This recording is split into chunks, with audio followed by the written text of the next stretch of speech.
Mr. Ambassador, panel one have been seated. Our first witness is Gerard, President of the President of the United Steelworkers.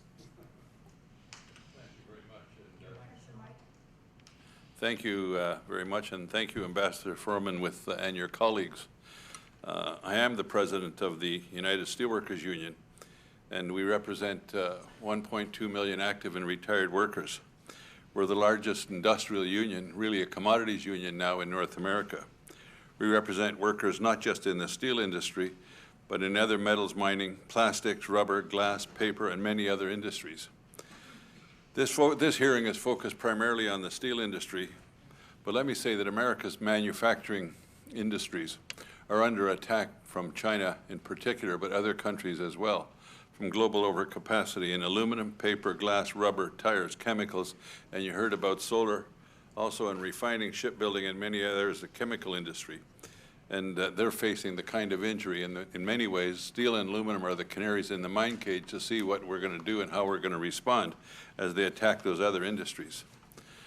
I want to correct the record that's been said in the last panel a couple of times. I did want to correct members of Congress in front of them, but it's not 12,500 of our members that are laid off, it's 13,500.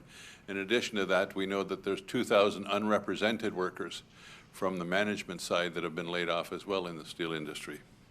And to me, this is a crisis. This is a crisis that needs action. President Obama stepped forward and took action when many people were telling him not to in the auto sector.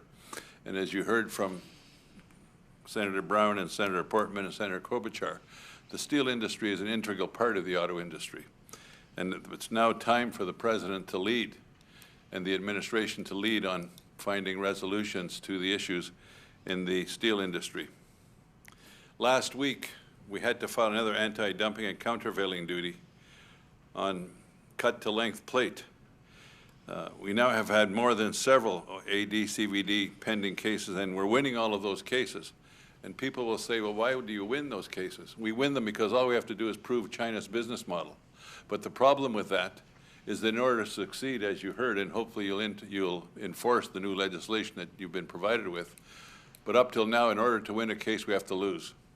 And I can take you through a number of these cases that we've had where we went in and we had to demonstrate that we lost jobs. In particular, I remember a paper case where we brought in and we showed that China was cheating on everything. But we hadn't lost any jobs yet, and the company had made a small profit. So nothing happened in that case. We then came back 3 years later with the same case, and we now succeeded because the company wasn't making any money and we lost 7,000 jobs. One of the problems with the legislation you're working under and the way it's been interpreted, and I agree with Senators Brown and others that said that wasn't the intent and we had to clarify the intent. We shouldn't have to lose jobs in order to succeed in cases. We have been a participant just since 2011 in 52 trade cases at the ITC. And as my friend, the CEO of Cliff said, he and I were here 15 years ago together doing the same thing. The fact is that those 52 trade cases that we've participated in shouldn't have to be done by the private sector. And in fact, USTR and Commerce need a substantial increase in their staff, and they need to take the lead as the administration of enforcing an already weak law, but taking the lead in enforcing it. I did a rough calculation from what I surmise.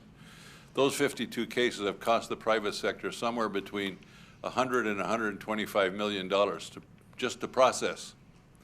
That's money that I'd much rather spent on our members. Or much rather be spent on improving facilities in the workplace. As I said, in order for us to succeed in a trade case, we have to first prove we've lost jobs. And I guess, I don't want to be too critical because, in fairness, the administration, USTR, and Commerce have been reasonably aggressive in helping us in enforcing cases, much more than previous administrations. But the reality is that it's time now that we do something substantial It's time now to send the message that we're not going to have to keep coming back case after case, year after year for 15 more years.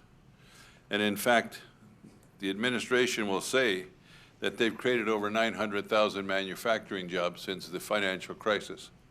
And I agree that that's a pretty good number. But the reality, it only represents 40% of the jobs that were lost since the financial sector. And part of the reason we're having this difficult time growing the industrial base of the country with families supporting jobs is the very fact that we're under attack. They understand our trade laws.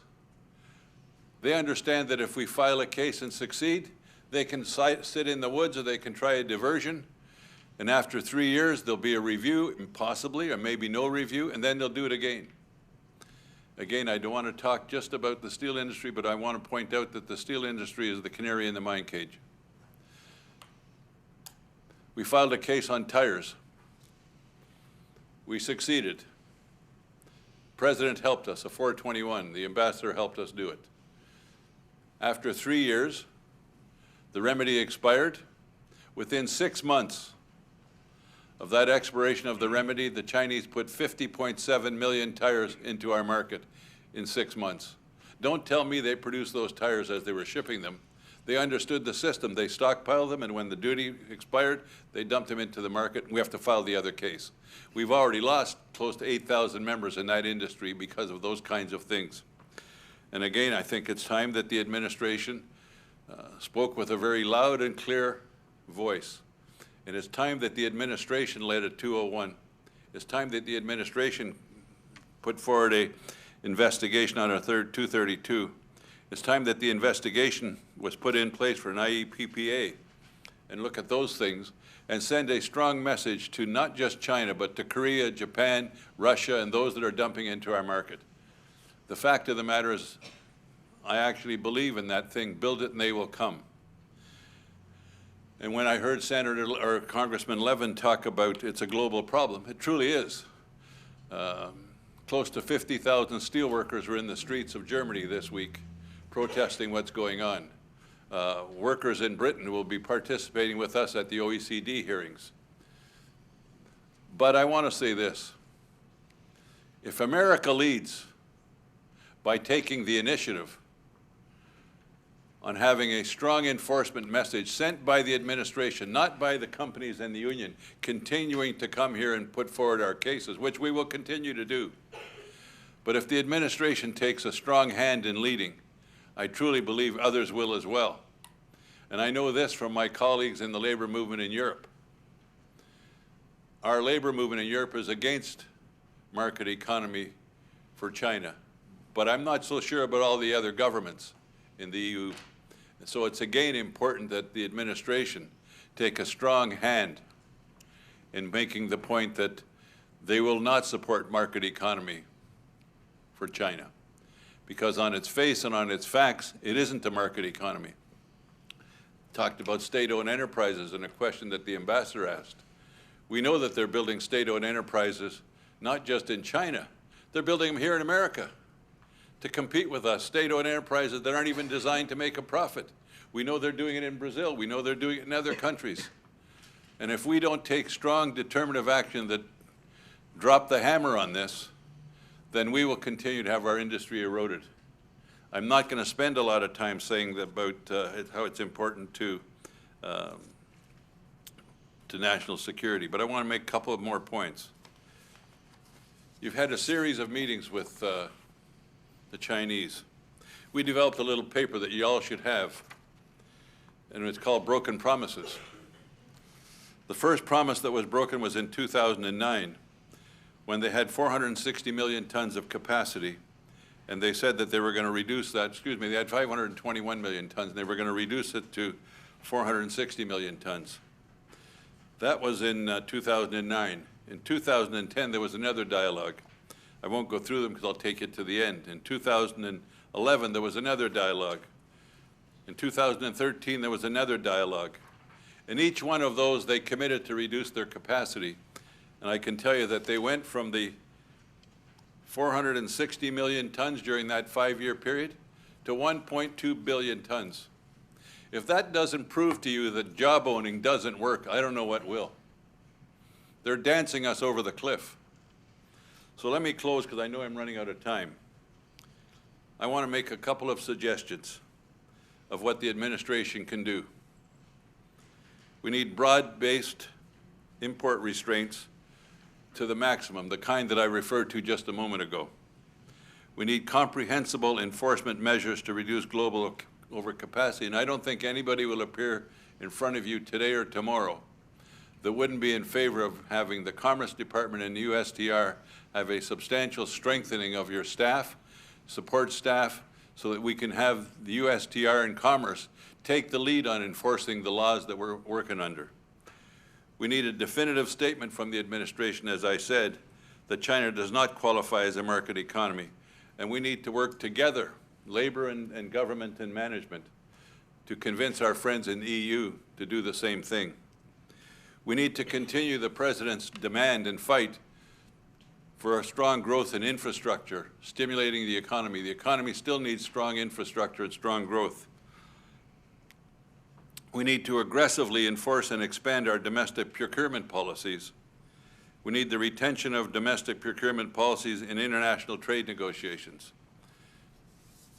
And members of the panel, I want to again thank you for holding this hearing, but I want to stress to the loudest voice that I could possibly have, we've got workers sitting in the back of the hall that hopefully will get a chance to say something. They're the people that are affected when we don't do what we're supposed to do. Some of them have lost their jobs. Some of them may lose their savings because they've got children with illnesses. Some of them may think that if they never get back to work, they won't have a future. It's our responsibility, collectively, to have the strongest enforcement of what I think are already weak laws while we fight for stronger laws.